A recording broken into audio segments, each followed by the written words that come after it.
projet vise à... C'est en sciences sociales. On parle de réduction de pesticides des synthèses, mais sous un angle socio-économique. On est plusieurs universités, vous l'avez vu, là, qui sont engagées dans ce projet-là, plusieurs doctorants, plusieurs professeurs. Donc, je vais aller rapidement. Tout le monde connaît le plan d'agriculture durable. La motivation de notre projet partait des objectifs de réduction de pesticides de ce plan-là.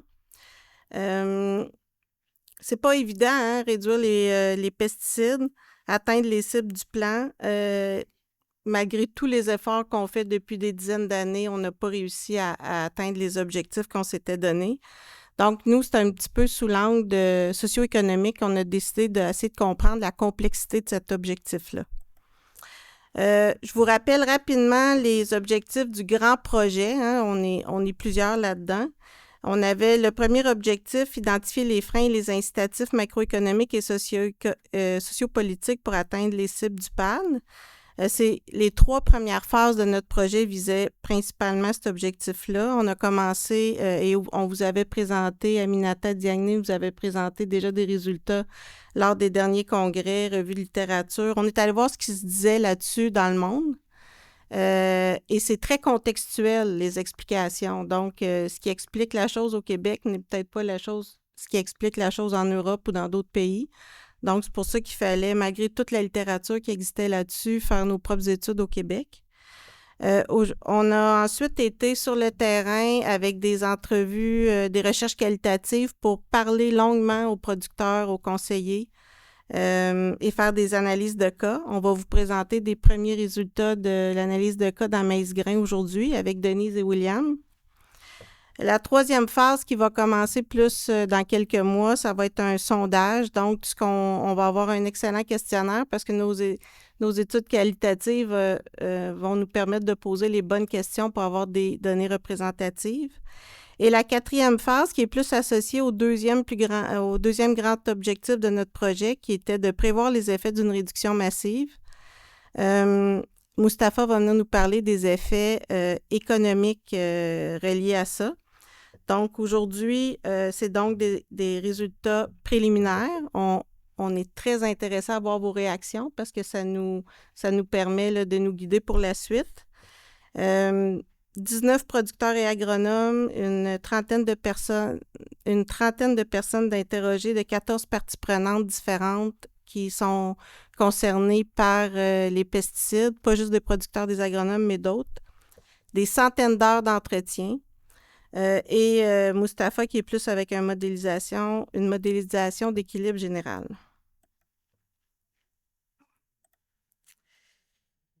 On va donc vous présenter les résultats et interagir avec vous. On s'est chronométré, on veut garder du temps à la fin pour des questions. Donc, je vais tout de suite passer la parole à Denise pour la première partie.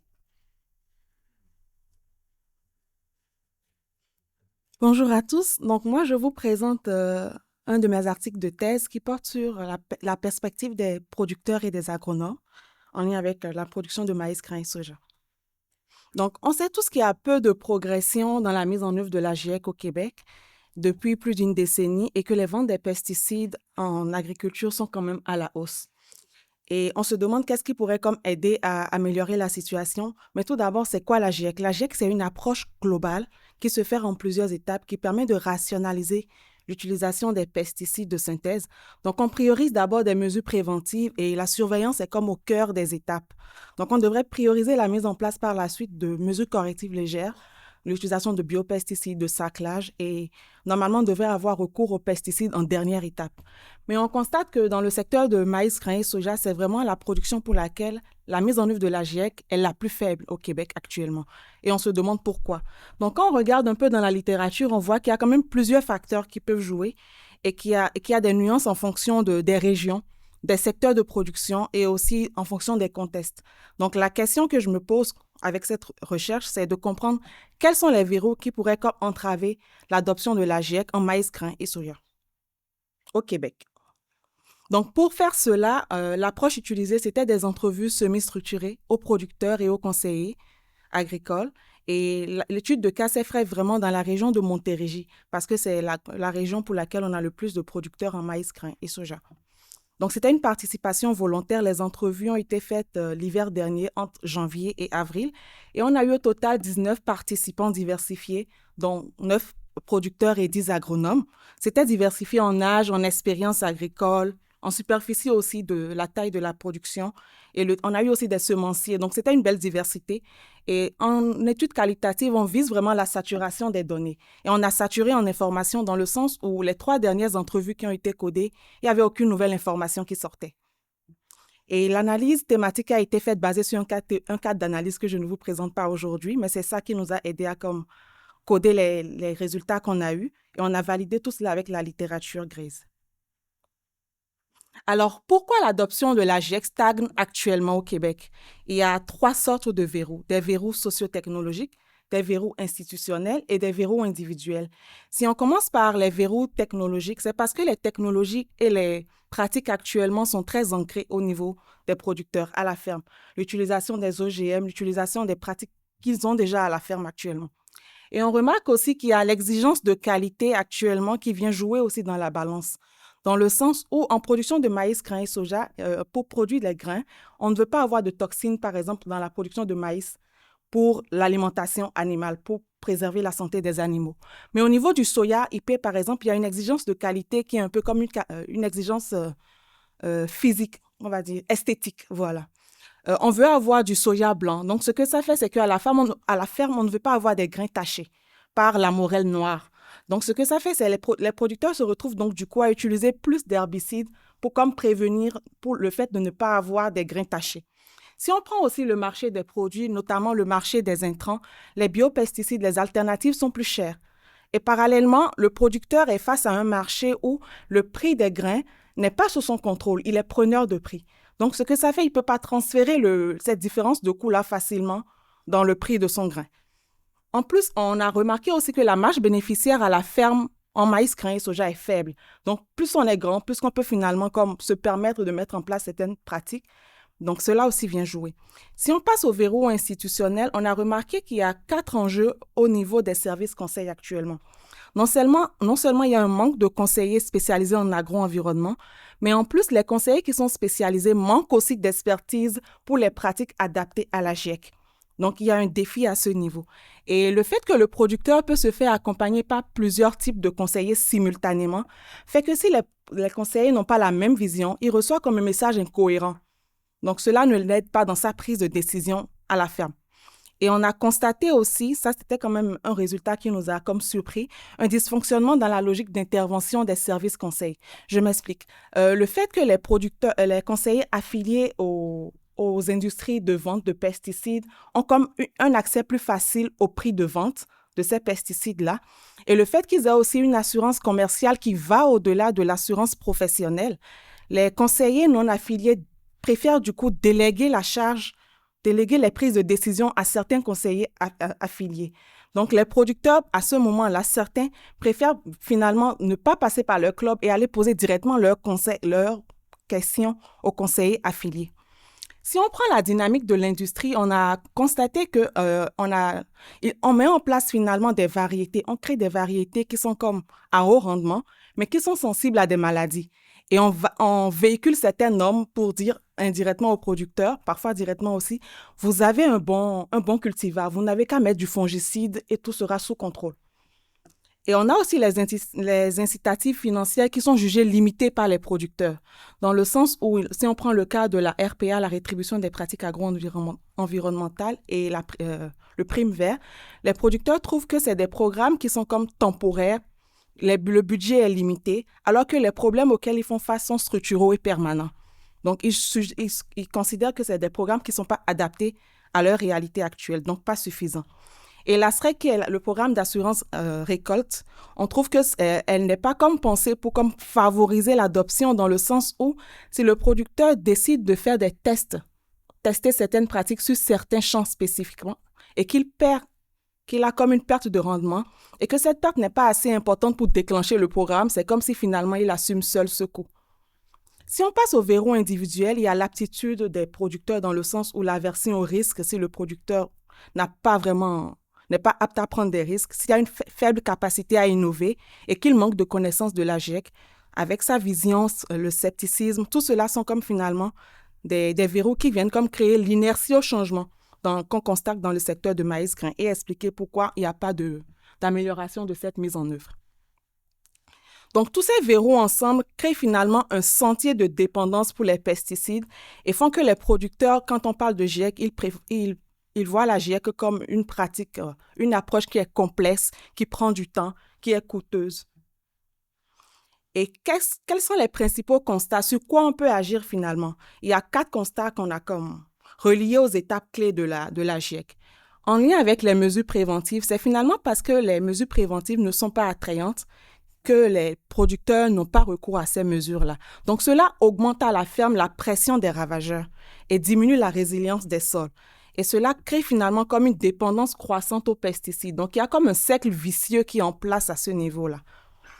Et au niveau de l'étape de la surveillance, on remarque que le risque de déclassement des grains qu'on constate à cause des maladies fongiques et aussi de la morelle noire, plus la persistance des plantes indésirables dans le sol font finalement que la décision d'intervenir, qui devrait comme être basée sur des seuils, ne le sont pas. C'est plutôt basé sur la perception de risque du producteur. Et cela est renforcé par les normes populaires qu'on véhicule actuellement sur le terrain. Et le troisième constat, c'est en lien avec les mesures correctives légères. Le fait que la marge bénéficiaire à la ferme par hectare est faible, le fait qu'il n'y a pas d'alternative efficiente, le fait que la GIEC même est parfois incompatible avec certaines productions, plus spécifiquement si on prend le cas du semi-direct. Ceux qui sont en production de semi-direct ne vont pas comme faire du sarclage. Donc, le fait qu'il y a aussi une faible tolérance au risque de certains producteurs font que les mesures correctives légères sont finalement l'étape la plus difficile pour les producteurs. Et même le rapport du MAPAC en lien avec le calcul du score de la GIEC montre que c'est l'étape la plus difficile. Et le quatrième constat, c'est en lien avec les mesures de gestion de risque. On a une résistance aux herbicides actuellement, mais ça, c'est un effet ambivalent des technologies modernes. Notamment, on a créé des variétés pour comme être tolérant à certains herbicides, ainsi de suite. Mais cela a généré dans les fermes actuellement des effets ambivalents. Cela a créé le fait qu'actuellement, des producteurs intensifient l'utilisation de leurs herbicides, de leurs pesticides, on va dire, de façon générale. Et parfois, on va faire même des mélanges de pesticides pour aller comme contrôler finalement ces plantes qui sont plus résistantes, ou on va utiliser finalement des herbicides résiduels qui sont finalement plus à risque pour la santé et l'environnement. Mais ça ouvre quand même une opportunité pour promouvoir davantage la GIEC. Alors, qu'est-ce qu'on peut changer? Pour changer, on propose 5 solutions. Une solution transversale, parce que les conseillers agricoles sont quand même importants à chaque étape de la GIEC pour accompagner les producteurs. Donc, il faut d'abord agir sur les enjeux en lien avec les services conseils, en renforçant d'abord l'accompagnement des services conseils. Donc, il faudrait qu'il y ait plus de conseillers en agro-environnement et qu'on renforce aussi leur connaissance des pratiques de la GIEC. Il faudra aussi peut-être penser à comment corriger le dysfonctionnement dans la logique décisionnelle actuellement pour ne pas que les conseillers affiliés laissent plus de place aux conseillers non affiliés. Et pour améliorer l'attrait des mesures préventives, on pourrait comme opter plus pour des subventions. Donc, renforcer bonifier davantage le RPA, mais cela en appui au service conseil parce que ça a été démontré par une étude récente de Mati, une étudiante qui a terminé, que une bonification du RPA sans appui n'est pas finalement comme utile. Et limiter la subjectivité des producteurs. Donc, il faudrait, avec la recherche et développement, développer des seuils d'intervention clairs, finalement, dans la mesure du possible, pour les plantes indésirables et les maladies fongiques. Et si on peut sensibiliser les consommateurs à la couleur du tofu, on éviterait indirectement l'utilisation préventive d'herbicides à la ferme pour comme contrôler la couleur des grains. Rassurer les producteurs en renforçant un peu la SREC pour aller au-delà de ce qui est là, pour qu'ils puissent être plus aptes à prendre des risques pour tester des pratiques dans les champs. Et la recherche-développement pour avoir des biopesticides peu coûteux, des protocoles faciles. Et aussi, on peut créer un créneau de marché. Vu que le prix n'est pas sous leur contrôle, si on peut créer comme une certification durable, mais sans lourdeur administrative, pour promouvoir des produits qui sont produits dans le cadre de la GIEC. Et en dernier, pour contrôler le développement de résistance, il faudrait sensibiliser les producteurs davantage à la rotation de groupes de pesticides s'ils finissent par avoir recours aux pesticides. Alors, cela clôt mes résultats et je voudrais juste dire que la prochaine étape de mon étude, c'est de co-construire finalement un coffre à outils en concertation avec toutes les parties prenantes les solutions, ce sont des pistes de solutions, mais allez voir qu'est-ce qui est faisable avec toutes les parties qui sont concernées. Donc, pour pouvoir comme accélérer l'adoption de la GIEC. Et le recrutement se fera cet été et cet automne. Et si vous êtes déjà intéressé, vous pouvez m'interpeller pendant la journée ou me contacter. Merci.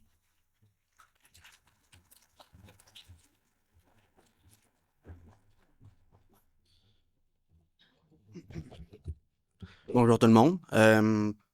J'embarque. William Robitaille, étudiant en doctorat à McGill. Je vais vous parler des facteurs qui jouent sur la réduction des pesticides, mais sur une autre approche. Donc, de mon côté, c'est surtout les facteurs structuraux qui affectent le niveau d'atteinte des objectifs de politique sur les réductions de pesticides. Oh, OK. Donc, nous, ce que j'ai fait, en fait, c'est plus une modélisation par l'approche systémique. Ce qui veut dire, en fait, tu as une variable, il y a plusieurs systèmes qui l'affectent. Et puis c'est interconnecté, ils sont tous. Donc, ça devient un système, on va dire, non linéaire. Puis de ça, ben, les perspectives entre les parties prenantes sont différentes. Comme vous voyez sur la figure ici. Donc, la variable centrale, bien évidemment, c'est les ventes de pesticides. Puis, c'est de savoir, ben, on veut comprendre le système dans son ensemble. Donc, puis de ça, quelles solutions émergent.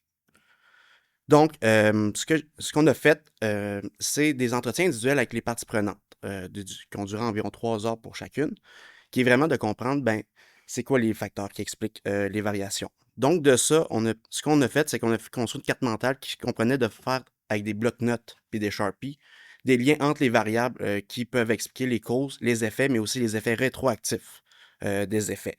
Donc, de ça, on crée en soi des boucles. Donc, des chaînes de variables, par exemple A, B qui revient à A. Puis ça crée deux types de boucles. Et la première, on peut dire une boucle renforçante. Donc, l'augmentation de la variable A vient avec la chaîne structurelle augmenter la variable A. On peut prendre, par exemple, une taille de population. On a un taux de naissance. Ben, avec le taux de naissance, on vient augmenter la taille de la population avec le temps. Mais on a aussi des boucles oscillantes ou qu'on va dire équilibrantes qui viennent dire qu'on augmente une variable A, mais la chaîne structurelle vient la diminuer au final. On prend le même exemple, la population, ben, le taux de décès va évidemment augmenter avec le temps. Donc, le taux va rester, mais il y aura plus de décès, donc on va diminuer la population. Donc, là, on vient jouer avec ces deux boucles-là, puis ça fait des systèmes, on va dire, non linéaires. Donc, de ça, les parties prenantes, bien évidemment, que vous voyez ici, c'est plusieurs catégories. On peut parler de producteurs, de distributeurs d'intrants, de semenciers, mais aussi des institutions fédérales, provinciales et municipales qui sont impliquées, des organisations non gouvernementales telles que les bassins versants ou les organismes à but non lucratif qui regroupent des producteurs ou des citoyens impliqués, puis aussi des experts provenant de divers domaines. De ça, on a fait un exercice de fusion des CLD, donc avec une analyse thématique, on est tout à y regrouper ces variables-là. Juste pour vous dire, c'est à peu près 800 variables que les 30 parties prenantes, les 30 acteurs ont identifiées dans leur carte. Puis de ça, une analyse de cohérence qui a permis, avec l'entretien de groupe, de vérifier les principales. Elles sont-elles valides? Qu'est-ce qu'ils en pensent? Donc, ça crée des discussions qui ont permis de parler d'idées d'action ensuite de ça. Donc, on est mardi matin. Ça ne me tente pas de vous présenter toute la boucle-là, genre, puis toutes les petites affaires. Fait que ce qu'on va faire, on va juste présenter les faits saillants. Donc, vous voyez, la variable centrale, c'est être entouré du cercle rouge. Donc, vous ne l'auriez pas identifié sans ça. Donc, on a des boucles dominantes qui viennent renforcer l'usage de pesticides, qu'on identifie par exemple, des R1. Donc, en premier, c'est l'évaluation des rendements. En soi, simplement, avec le temps, avec l'aide, justement, des pesticides, puis les semences qui ont évolué. Puis on vient améliorer la qualité, mais aussi la quantité produite de maïs grain soya. Donc, de ça, qu'est-ce que ça fait? C'est que ça renforce le seuil d'exigence des acheteurs avec le temps. Ce qu'on avait on a remarqué quand les parties prenantes expliquaient avec le temps la problématique. Donc, ce qui renforce la nécessité d'utiliser des pesticides. Donc, l'attrait qu'on va dire relatif de ça. Donc, ce qui crée une boucle qui renforce les ventes de pesticides. On a aussi une qui est sur le sunk cost, donc en soi, relié à ça, les superficies qui augmentent avec, par exemple, le prix du grain qui renforce l'attrait pour pouvoir faire du maïs grain soya, ben, on augmente les investissements. Donc, sur la production de maïs grain soya, ce qui vient augmenter en plus les superficies de maïs grain soya parce qu'on se dit, hey, tant qu'à investir, agrandissons, agrandissons, agrandissons. Donc, c'est un comportement d'agrandissement qui indirectement vient faire un comportement de maximisation de la production via pesticides, soit ou par une diminution de la capacité ou des attraits des alternatives. Plus on est gros, moins on a la capacité de contrôler au champ. On va prendre une approche plus globale, aérée, comme celle des pesticides. Puis finalement, il y a la boucle de la compétition externe, qui est plus une boucle, on va dire, équilibrante, mais qui vient influencer à deux façons l'usage de pesticides. Donc, en soi, moi aussi, il y a moins de compétiteurs, par exemple, une sécheresse aux États-Unis, parce qu'on se rappelle que le maïs grain soya, c'est un marché externe, c'est un marché international, ben les prix maïs grain soya ici vont augmenter, ce qui renforce la production de maïs grain soya. Mais avec le temps, ben, les compétiteurs vont revenir, puis ça va faire diminuer les prix du maïs grain soya. Dans les deux cas, on vient augmenter les superficies de maïs grain soya, donc l'usage de pesticides associés à ça, mais en même temps, quand les prix baissent, ben, on va dire, ben, on va prendre l'option qui est la plus standardisée pour pouvoir éviter les pertes, le plus de pertes possible, donc l'usage de pesticides. Finalement, ben, pas finalement, les alternatives aux pesticides sont actuellement neutralisées. En fait, on a vu avec les parties prenantes qu'il y a aussi un jeu entre l'attrait relatif pour la gestion phytosanitaire conventionnelle, donc les pesticides de synthèse, puis les alternatives, l'attrait des alternatives.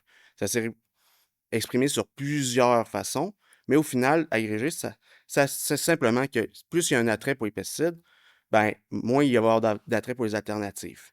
Puis moins il y a d'attrait pour les alternatives, ben, on revient, ça renforce l'attrait des pesticides. Donc, c'est une boucle qui renforce l'attrait d'un certain moyen. Puis ça, par exemple, on l'a vu, par exemple, dans des comportements tels que il manque d'options valables, d'alternatives valables selon certaines parties prenantes, ou bien même, ben, il n'y a pas assez de conseillers qui offrent des alternatives. C'est un comportement associé à ça. Puis, de plus indirectement, on peut dire que ça affecte le développement des méthodes alternatives parce que moins il y a d'alternatives moins il y a moins d'attrait pour les alternatives aux alternatives aux pesticides, ben, moins il y a de recherche et développement pour les faites localement qui permet de réduire qui permet de renforcer en soi l'attrait pour les alternatives. Donc, c'est collatéral. Puis finalement, il y a des boucles qui favorisent la réduction de pesticides, mais qui sont neutralisées par des boucles, on va dire, compétitrices. Donc, il y a un jeu de compétition.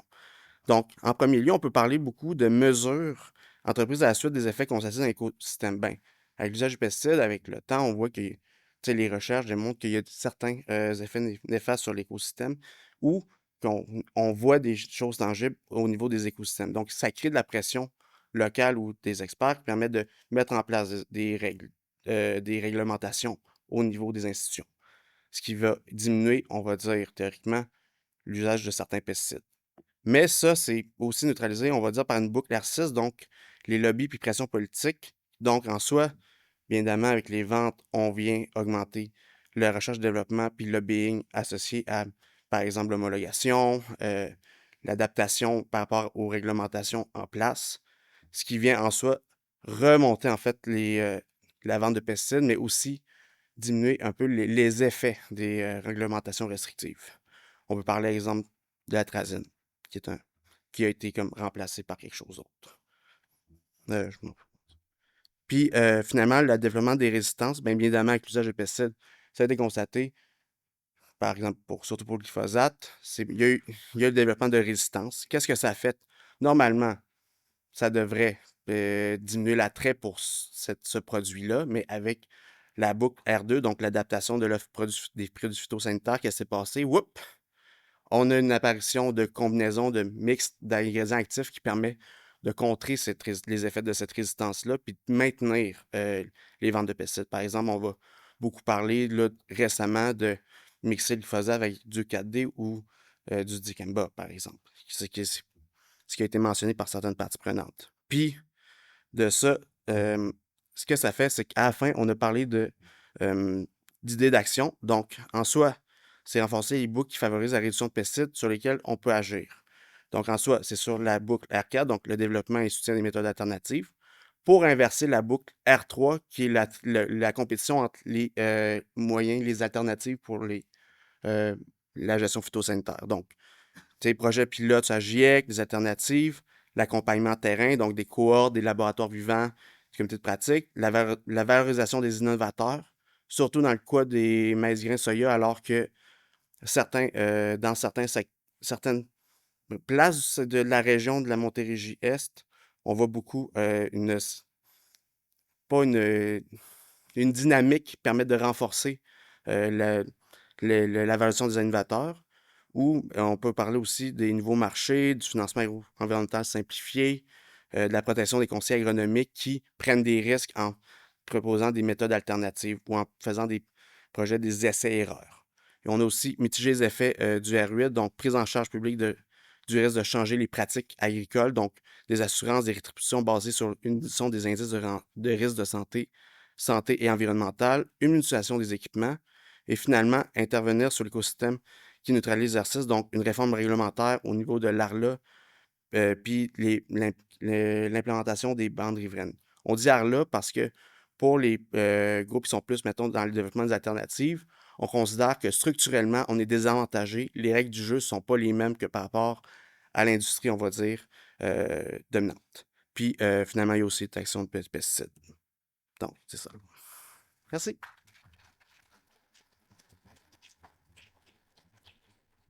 Fait que ça termine pour la phase 2. Vous avez vu que merci beaucoup à ceux qui ont participé. On a reçu un lot d'informations.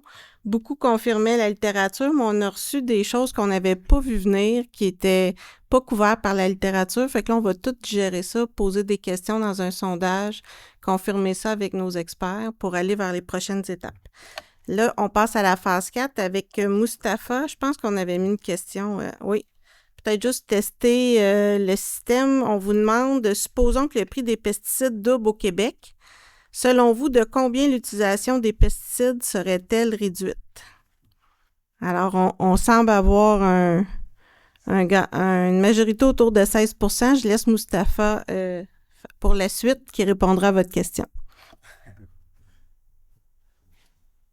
Bonjour tout le monde. Merci aussi d'avoir répondu aux questions. Je pense que après 25 minutes de présentation, c'était bien de prendre une petite pause. Alors, donc merci à mes deux collègues aussi pour leur belle présentation. Donc l'idée, c'est si mes deux collègues arrivent à convaincre peut-être les agriculteurs ou trouver les facteurs d'adoption afin de réduire l'utilisation des pesticides et d'atteindre aussi l'objectif du PAD. Donc mon étude serait c'est de voir quel serait l'impact économique de la réduction des pesticides si l'objectif du PAD est atteint. Alors on sait tous que les pesticides ils ont un impact négatif sur la santé des agriculteurs, mais aussi sur l'environnement. Alors, l'idée de cette étude, c'est si on prend, supposons, l'objectif d'EPAD qui est une réduction de 500 000 kg, à peu près 12% par rapport à l'utilisation. Alors, si on atteindrait cet objectif-là, quel serait l'impact économique, que ce soit sur les rendements des agriculteurs, sur la réallocation des intrants, ça veut dire est-ce qu'ils ont substitué l'utilisation des pesticides par rapport au travail ou est-ce qu'ils vont adopter certaines pratiques plus alternatives, mais aussi quel sera l'impact sur les prix agricoles, sur les autres secteurs de l'économie comme l'élevage ou l'agroalimentaire. Alors, donc pour faire cette étude, ça veut dire pour évaluer si on atteint l'objectif de PAD, il nous faut un instrument. Alors, un instrument économique est défini par l'OCDE comme étant une mesure qui utilise un système de prix pour forcer un peu le marché à atteindre un objectif précis. Ça veut dire dans le cas de l'environnement ou en contexte environnemental, l'idée c'est juste d'augmenter les coûts afin d'encourager les gens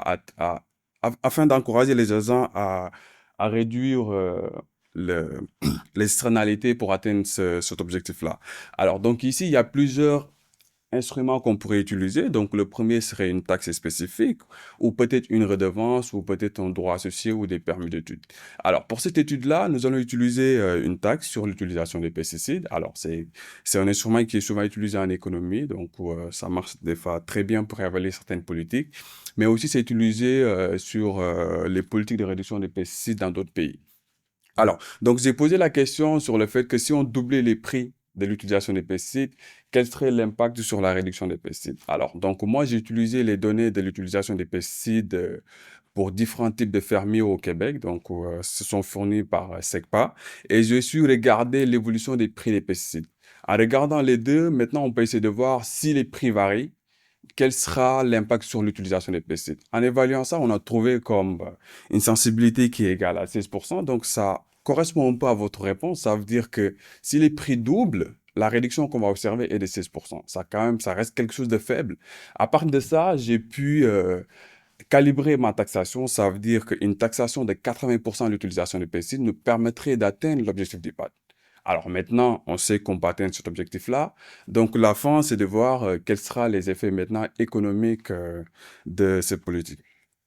Alors, donc pour ici, nous avons, au début, on va commencer avec une taxation de l'utilisation des pesticides et nous avons plusieurs scénarios. On sait que la taxation va nous permettre, supposons, d'augmenter les prix des pesticides. Si ça augmente, les coûts vont augmenter. Si les coûts augmentent, on va réduire les pesticides. Si on réduit, ça nous permet d'atteindre l'objectif du PAD. Alors, il y a une autre question, c'est qu'est-ce qu'on va faire par rapport aux revenus de la taxe? Alors, on peut soit, le gouvernement peut décider de les garder ou peut-être les dépenser sur d'autres secteurs qui n'ont rien à voir avec l'agriculture, ou peut-être recevoir les revenus de la taxe et les distribuer vers les agriculteurs qui vont décider d'adopter l'agriculture biologique, ou peut-être les distribuer directement aux ménages comme ce qu'on voit sur les taxes de carbone. Alors, donc ici, c'est un modèle où on utilise. Donc, ce modèle-là, en fait, l'idée, ce qu'on doit retenir, c'est que l'agriculture est scindée en deux parties, l'agriculture conventionnelle et bio. Ça veut dire on donne l'opportunité aux agriculteurs, si les coûts des intrants augmentent dans le conventionnel, pouvaient transiter vers le bio. Alors, donc là, on va commencer avec une taxation des pesticides qui va nous permettre d'atteindre l'objectif du PAD. On pourra voir l'impact sur la production agricole conventionnelle, mais aussi, on pourra avoir observé aussi une transition vers le secteur biologique. Et après, on a aussi les restes du secteur de l'économie. Ça veut dire, on va voir l'impact sur la production. Donc, on pourra observer l'impact sur le commerce, ça veut dire les exportations, les importations, et aussi dans d'autres secteurs de l'économie comme l'élevage ou l'agroalimentaire. Alors, donc, qu'est-ce que nous avons comme résultat? Ici, nous avons nos premiers résultats. Et sur ce résultat-là, c'est le scénario où les taxes sont dépensées dans d'autres secteurs non agricoles. Ça veut dire qu'ils sont ni donnés aux ménages, ni aux agriculteurs biologiques. Alors, qu'est-ce qu'on observe par rapport à ça? Alors, nous avons notre taxation qui nous permet en premier lieu d'atteindre la réduction de 12%. Ça veut dire une réduction de 12%. Ça veut dire l'objectif du PAD. Et les effets que nous observons en premier, c'est une baisse des rendements. Donc, on aura une baisse des rendements dans tous les cultures, que ce soit conventionnel, le céréal et le gélatineux. On va observer aussi une baisse des profits dans les deux secteurs. Mais on voit aussi que les agriculteurs, avec la baisse des pesticides, ils vont utiliser plus de travail. Peut-être, on prend l'exemple de la mécanisation, donc on peut remplacer l'utilisation des pesticides. Ce qu'on va observer aussi, c'est une augmentation de la superficie bio. Ça veut dire, ce qu'on va voir, c'est le fait qu'on taxe l'utilisation des pesticides ou on réduit l'utilisation des pesticides, le bio devient plus attractif parce que le profit sera plus grand par rapport au conventionnel. Donc, ça va permettre à certains agriculteurs de transiter, d'où l'augmentation de la superficie biologique. Alors, donc ici, nous avons le cas où les revenus de la taxe sont versés aux agriculteurs biologiques. Ça veut dire que, on peut prendre l'exemple de la prime vert. Donc, si vous décidez d'adopter l'agriculture biologique, vous recevez une certaine prime. Alors, c'est le même principe, donc, pour ici. Et ce qu'on constate comme résultat, c'est que il y a une augmentation de la superficie bio qui devient de plus en plus grande. Ça veut dire si on verse les revenus de la taxe aux agricultures biologiques. Alors, on voit une superficie qui augmente de 15%. Il y a aussi une baisse encore de l'utilisation des pesticides parce que on sait que si la superficie conventionnelle est transitée vers le bio, donc ça réduit encore l'utilisation des pesticides. Et ce qu'on va voir aussi, que ça va améliorer un peu le profit dans les deux secteurs à cause de l'augmentation des prix. Alors, mais qu'est-ce qui va se passer maintenant si l'argent n'est pas donné aux agricultures biologiques, mais peut-être aux ménages? Ça veut dire on va donner les ménages le choix de consommer ce qu'ils veulent. Ça veut dire consommer bio ou conventionnel. Alors, si on fait ça, les ménages vont augmenter la demande dans les deux secteurs, que ça soit conventionnel ou biologique. En faisant ça, donc, ça va augmenter les prix dans les deux cas. Et ce scénario-là aura un avantage économique parce que ça va augmenter le profit dans les deux secteurs, mais l'avantage n'est pas environnemental parce qu'on va voir que l'utilisation des pesticides va augmenter parce qu'il y a une rentabilité dans le secteur conventionnel qui augmente encore l'utilisation des pesticides dans ce secteur-là.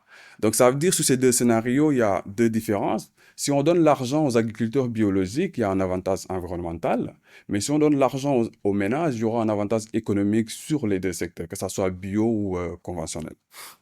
Alors, mais qu'est-ce qui va se passer du point de vue du commerce international?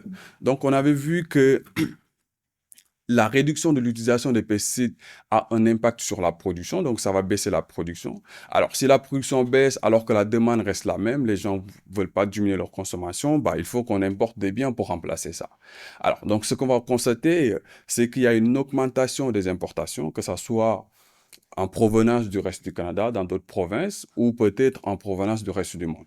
Et aussi, il y a une baisse des exportations, hein, donc ça, c'est à cause d'une baisse de compétitivité. Les prix deviennent plus élevés au Québec par rapport aux autres, donc ils sont moins compétitifs, ce qui fait que les importations vont augmenter et les exportations vont diminuer. Alors, mais la question qu'on va se poser, c'est ces importations-là, ça vient d'où? Est-ce que ça vient des pays qui vont utiliser moins de pesticides que le Québec ou plus de pesticides que le Québec? Alors, c'est pourquoi nous sommes partis regarder les partenaires commerciaux du Québec en 2019. Alors, sur ces partenaires commerciaux, donc nous avons l'Argentine, Belgique et autres. Le point rouge, c'est l'utilisation des pesticides par hectare au Québec en 2019, qui coïncidait à peu près 2,19 kg de pesticides par hectare d'ingrédients actifs. Et ça, c'est les autres pays.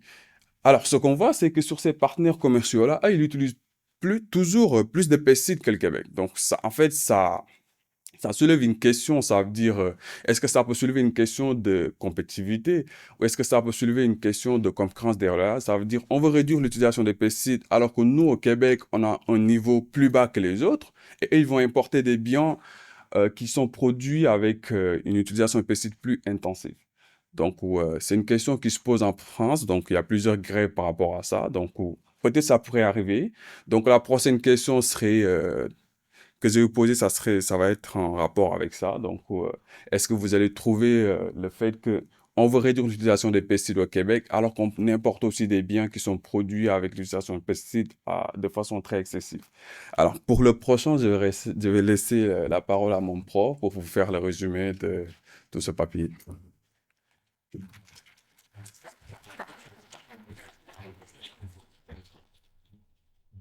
Merci, Moustapha. Donc, c'est juste pour recontextualiser un peu les travaux de Moustapha avec les travaux qui ont été faits par les autres. Première chose, l'accent a été mis sur la taxe, mais vous pouvez penser à la taxe, c'est juste un moyen de faire les choses. Et puis, dans l'approche économique, ça va être le moyen qui va être au plus faible coût pour l'ensemble de la société. Mais évidemment, il va y avoir des coûts plus importants pour ceux qui paient la taxe, puis des coûts moins importants pour ceux qui reçoivent les transferts que le gouvernement pourrait leur faire avec la taxe. Donc, vous pourriez imaginer les résultats de ce modèle-là aussi avec un processus de subvention, aussi avec une réglementation qui interdirait l'usage de certains pesticides plutôt que de les taxer. Mais ces méthodes-là produiraient des impacts agrégés sur l'économie qui seraient plus importants en termes de coûts pour la société ou en termes de perte de compétitivité. Donc, évidemment, pour certains acteurs, ça peut être plus avantageux de voir une approche qui ne serait pas par la taxe, mais pour l'ensemble de la société, il va y avoir des coûts de toute façon. Mais donc, les coûts sont importants. Je pense que c'est un des messages de l'étude que Moustapha a fait. Mais il y a des côtés d'espoir, si on veut, parce qu'évidemment, la calibration est faite avec les données passées.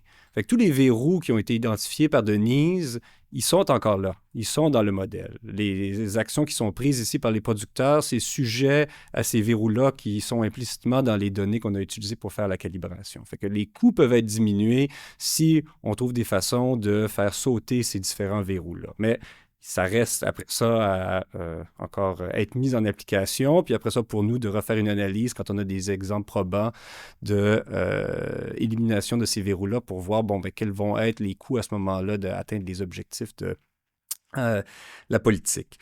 Puis en termes des boucles de rétroaction, dont William nous a parlé, ben là, ici, il y a certaines de ces boucles-là qui sont quantifiées. Puis en particulier, il ne faut pas sous-estimer la boucle du commerce international. Donc, on a vu dans la première présentation qu'à une certaine époque, on favorisait plus les aides à travers les prix.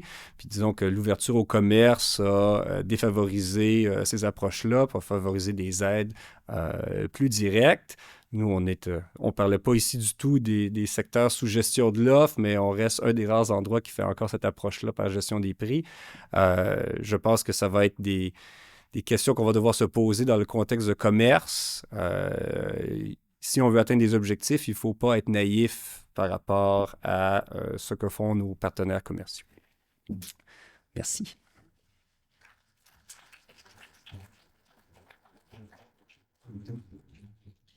Donc, ça, c'était pour Mustapha. Puis, dans le projet, pour la suite de la phase 4, on essaye aussi d'évaluer les impacts sur l'environnement, la santé publique.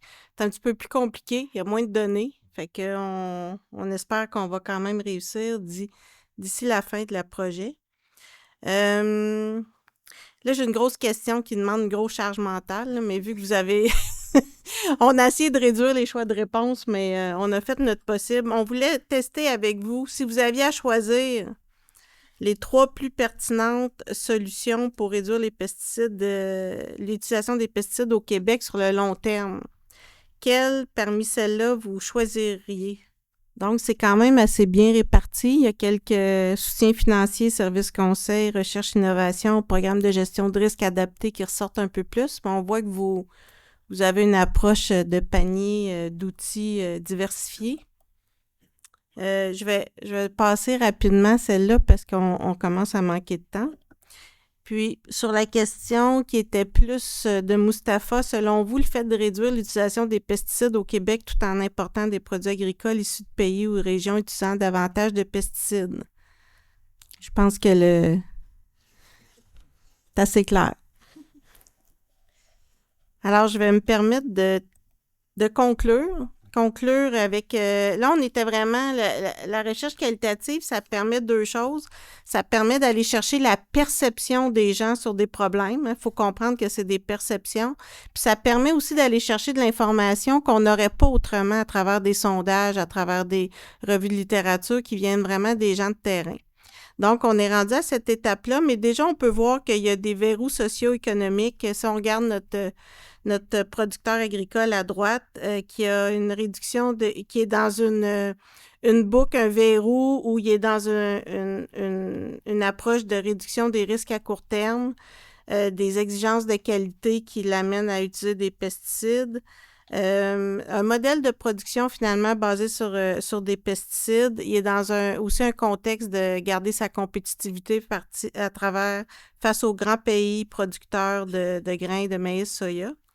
Donc, on se dit comment on peut faire passer ce producteur-là, sortir de la boucle puis rentrer dans une autre boucle qui actuellement, selon, du moins dans le maïs soya, est une boucle peut-être moins dominante.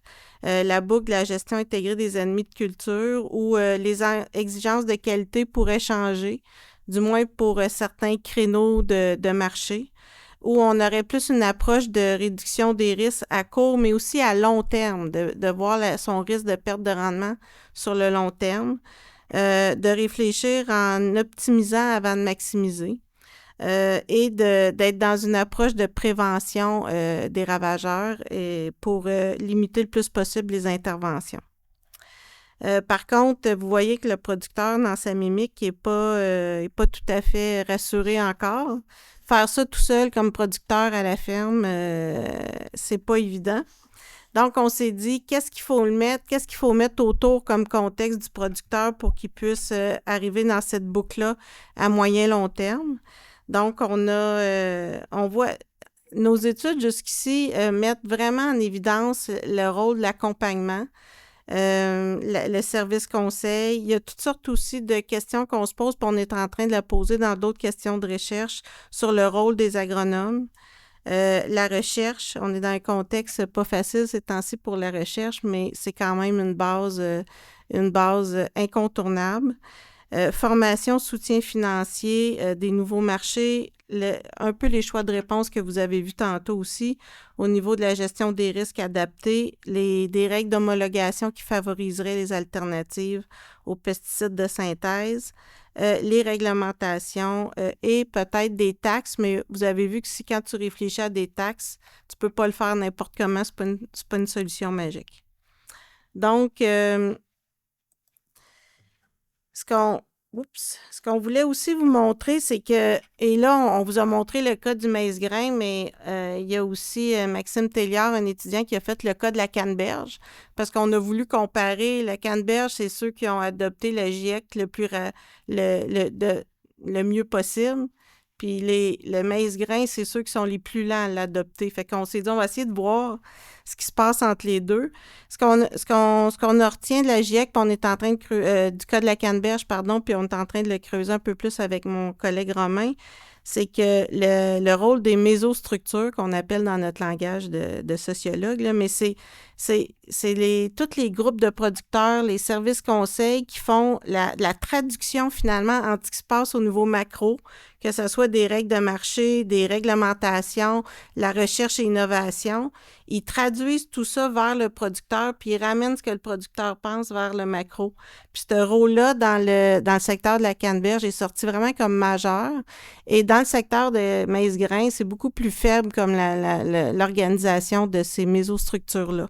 Fait que c'est une piste qu'on veut creuser. Ça me permet d'ailleurs, c'est Nabia, qui est une étudiante au doctorat, qui est juste ici en arrière, qui, elle, débute son doctorat, dont un de ses articles va être vraiment sur le rôle des agronomes, puis elle est en pleine collecte de données. Fait qu'on sait que vous êtes occupés, on sait que vous êtes tannés d'avoir des sondages, on sait que vous êtes tannés de répondre à des questionnaires, mais actuellement, elle est en collecte au niveau des agronomes en phytoprotection au niveau du Québec. Il nous manque quelques réponses, fait qu'on vous invite vraiment, là, à y répondre. Il y en a qui nous disent le dédommagement n'est pas assez élevé. On est allé au maximum que ce qu'on pouvait donner selon les règles administratives. Fait qu'on a vraiment besoin d'avoir des réponses d'agronomes de tous les horizons. Fait qu'on vous invite à y répondre. Conclusion, vous voyez, il n'y a pas une solution qui va régler le problème des pesticides au Québec. C'est vraiment un coffre à outils qu'il faut développer. Puis il faut aussi arrêter. On entend souvent donner des subventions, ça va tout régler. Des subventions tout seul, ça ne marche pas. Des subventions, il faut que ça soit accompagné avec du service conseil, avec de la recherche, avec des connaissances, avec de l'accompagnement. Même chose pour les pesticides, pas pour les pesticides, mais pour une taxe, pas une solution magique. Et il faut développer une stratégie coordonnée. Donc, il faut arrêter de travailler chacun dans nos silos, dans nos organisations, mais défaire ces silos-là et travailler ensemble. Au fond, William, vous avez parlé là, des deux modèles qui se confrontent. Ben, on fait partie finalement du modèle qui veut développer des alternatives, puis il faut renforcer ce régime-là. Puis, pour finir sur une note très positive, vous voyez la couleur de mes cheveux, que ça fait quand même une trentaine d'années que je suis dans le secteur agricole. Puis, on en a vu des pires, des crises. Moi, j'ai vu la réaction au verglas en 98, à la COVID, etc., etc. Puis, généralement, le secteur agricole québécois, c'est un secteur pragmatique. Puis, quand il y a une crise auquel on fait face, on se met ensemble puis on trouve des solutions. Fait que je pense que ça va être la même chose pour les pesticides.